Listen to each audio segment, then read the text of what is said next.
Good afternoon, everyone. Thanks for joining us.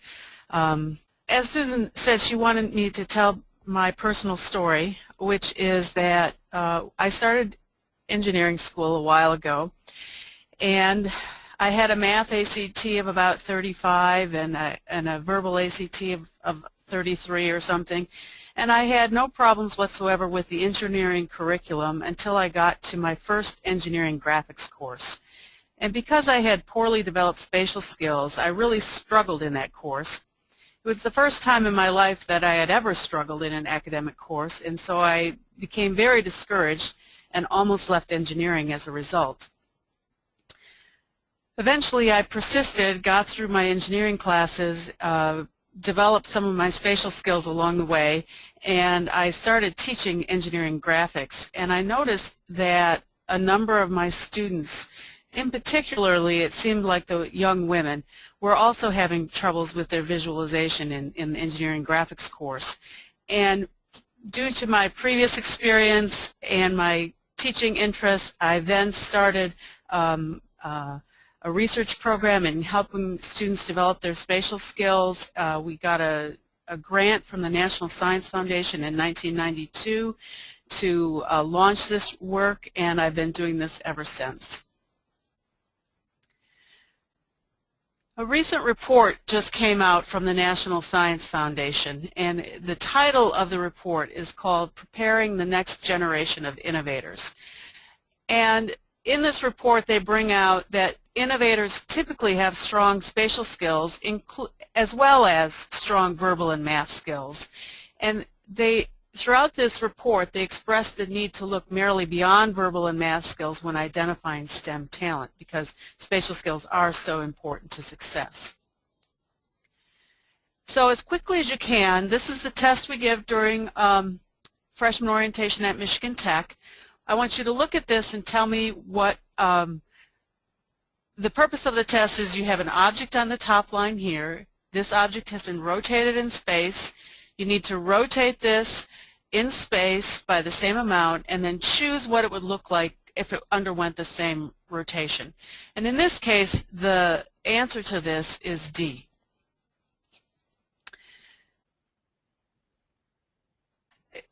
So a lot of people feel angst about this. Not too many, though. It looks like many of the people think it's easy. About 15% are not so enthusiastic, and that's probably about right according to the freshman engineering students that we serve here at Michigan Tech. We have another poll right away. And this is regarding what you think about spatial skills, what you know, what you've read, what your initial thoughts are about spatial skills, and about engineering students, about women, so on. Approximately a third of the people think that women and men have about the same level of spatial skills. 10% don't think that spatial skills cannot be learned, and then there's a few more people out there, but not everybody responded to this. In reality, poll B was a trick question because every single one of those statements were false.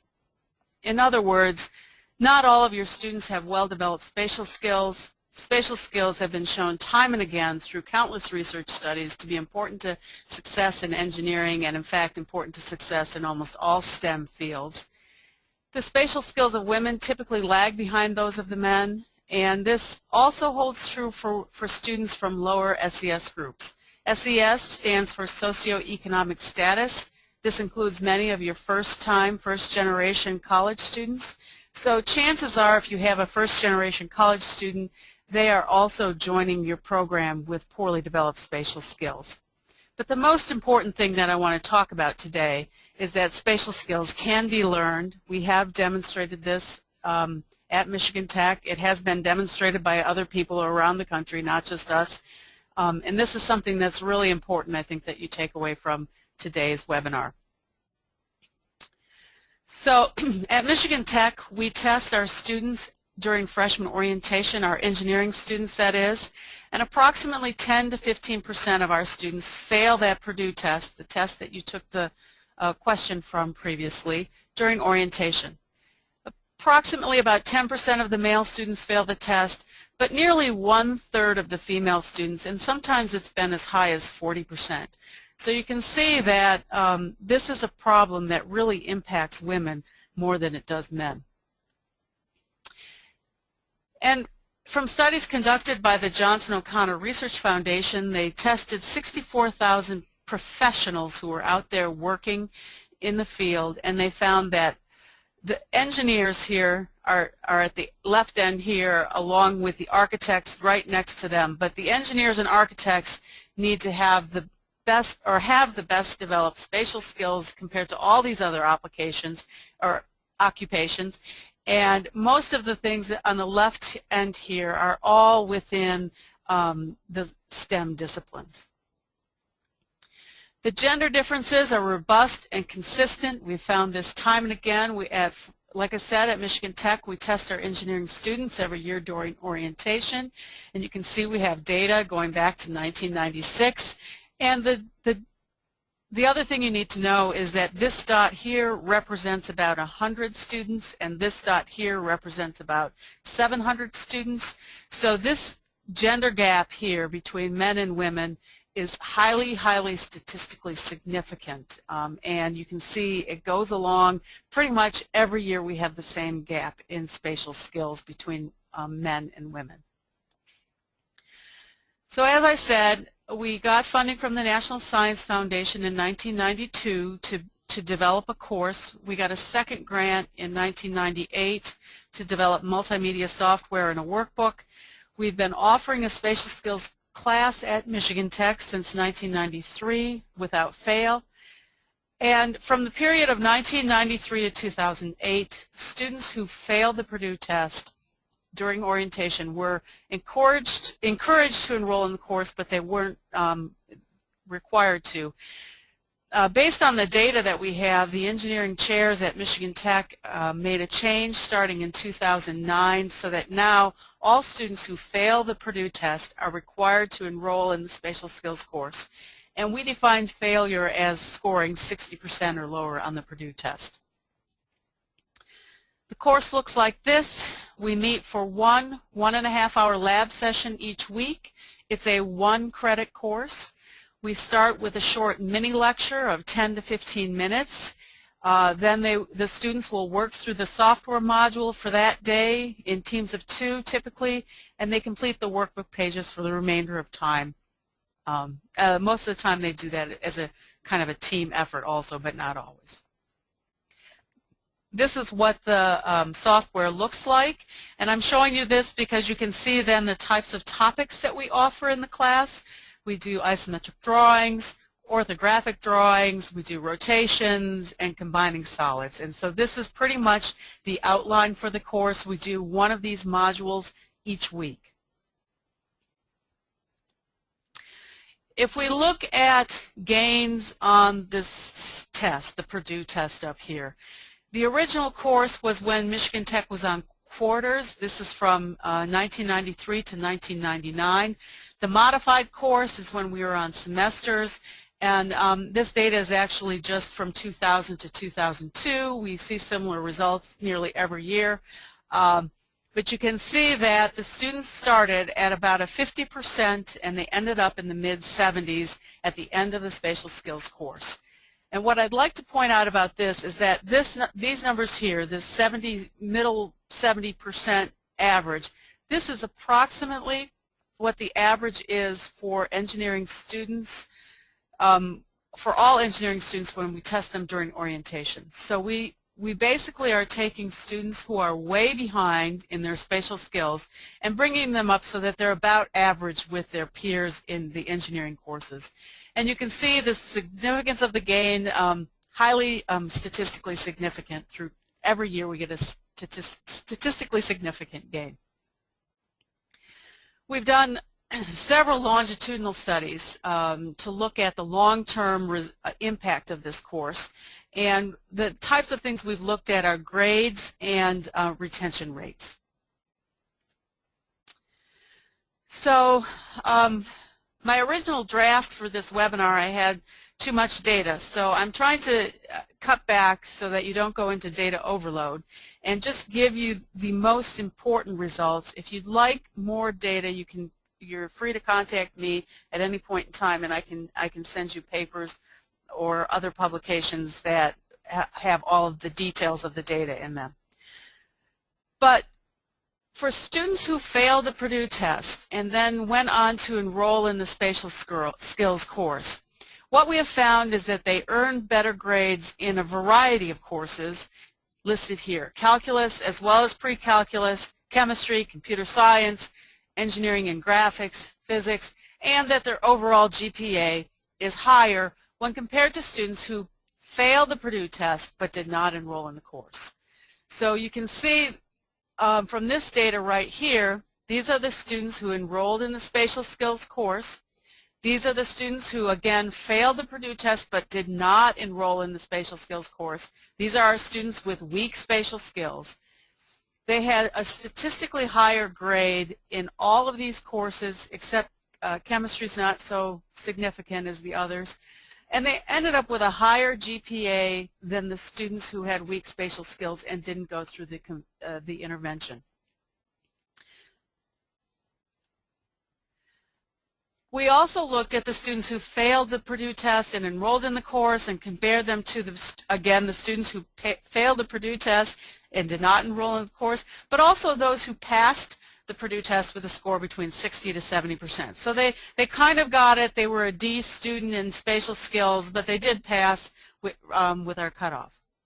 And you can see, again, these students who had the spatial skills training had significantly higher grade point average or average grades than the students who passed the Purdue test with a marginal score between 60 and 70%, and they're, again, much higher than the students who failed the Purdue test and did not enroll in the course.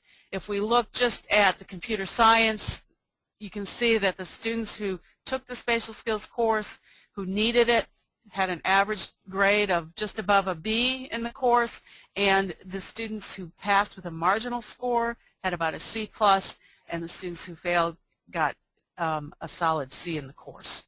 And you see the same kind of trend in their overall GPAs. So some of you might be out there saying, yeah, but there's self-selection bias in that, because prior to 2009, the students who enrolled in the course chose to do so. So I have some very preliminary results, and the reason I say they're very preliminary is that we've only looked at a few grades and a few courses. We are going to be continuing this and hope to publish on this in the coming months. But let's look at the data when we don't have the self-selection bias. Again, the students who failed the Purdue test and underwent the spatial skills training did better in one of their engineering courses as well as in their calculus course than the students who marginally passed the Purdue test with a score of 60 to 70%. As I said earlier, we also looked at retention rates in our longitudinal studies. And again, these are some of the general findings that we obtained. So students who failed the Purdue test and enrolled in the spatial skills course were retained both at the university and within engineering at higher rates than those who failed and did not enroll in the course and those who passed with a marginal score of 60 to 70%. And these results are particularly true for women. So let's look at some of this data. Here we have students who started at Michigan Tech between 1996 and 98. So all of these have either graduated or left by this point in time. And this teal colored bar here represents the retention rate, or the graduation rate really, for students who passed the Purdue test with a score of 70% or higher. And you can see that They were retained at the university at about an 80% level, and they were retained in engineering at about a 70% level. This blue bar here is the bar for the people who failed the Purdue test and went on and took the course, and the aqua one is they passed the Purdue test with a marginal score, and the black one is they failed the Purdue test but did not take the spatial skills course. And for each one of these graphs, the difference between this group and this group is not statistically significant, but the difference between this group and this group and this group and this group is highly statistically significant. And what's interesting to point out here is that for the students who took the course, they stayed in engineering at about 65% compared to about 40% for the students who failed and did not take the spatial skills course. If we look at some of the results we've obtained by gender, again, these are for 2000 to 2002 and 1993 to 1998. The students who failed the Purdue test and took the course, these are their retention rates within at the university, and for the people who passed with a score of 60% or higher, these are their retention rates. These are not statistically significant differences. However, for the women who failed the Purdue test and did not take the course, we do see a statistically significant difference between these students and these students. For the men, we see similar trends. However, none of these are statistically significant. However, they are encouraging that we also appear to be retaining more men through this spatial skills intervention. So in conclusion, well-developed math and verbal skills are readily recognized as being necessary to success in engineering. According to this recent publication by the NSB, perhaps we should also add spatial skills to this list. We, at the university, or at my university anyway, we do not encourage students not ready for calculus to enroll in calculus for their first semester. Shouldn't spatial skills training be available for those who need the help? And at Michigan Tech, we believe that we have helped students be more successful in engineering by offering them an opportunity to develop their spatial skills. So based on all these results, what can you do, or what should you do? One of the things that you should think about doing is assessing the spatial skill level of your incoming engineering students. And through this assessment, you will identify those who have weak skills and target your efforts just at those students. What would I recommend that you don't do? I wouldn't provide spatial skills training to all of your students. Those who don't need it may be bored, and those who do need it may become even more discouraged. If they're in the class and they see that something is super easy for somebody else in the class, they might start to have feelings of self-doubt, and what's called their self-efficacy will be diminished. Self-efficacy being just your internal belief that, yes, I can do something. And I would not offer voluntary spatial skills help sessions, because it has been shown time and again throughout educational research, not just me, but people in math and in chemistry and other places, that voluntary supplemental instruction never works. You only get a few people who attend regularly, and if you're going to do something, I would say you would want to do it in the most effective way. Formats that you might consider for helping students develop spatial skills: offer a course like we do at Michigan Tech, a course for credit though.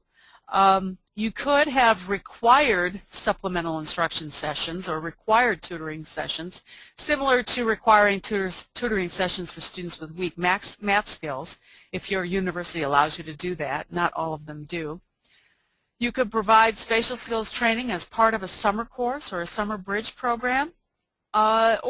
One other thing is you could integrate spatial skills training into a required course, but I would only use that approach if most of your students have weak spatial skills, and not only if a small percentage have the poor spatial skills, because again, you don't want the students who have the weak spatial skills, which at Michigan Tech is about 10% of the student body, to feel even more discouraged by watching people have fun and doing things that is very easy to them. And here's my final reflection before we pause for some questions. and I hear this all the time, engineering faculty don't want to add one additional credit to an already full curriculum. So I'm leaving you with a question: which is better, asking students to take one extra credit that improves their chances of success in engineering by a significant margin, or is it better to ignore the problem and hope your students survive to graduation? And in the long run, which one is really more costly? If the students leave your university and they're not spending those tuition dollars, that is a true cost to the university. Further, it's a cost to the individual, because now they might be studying, they might never finish college, or they might be studying something that they're not as interested in.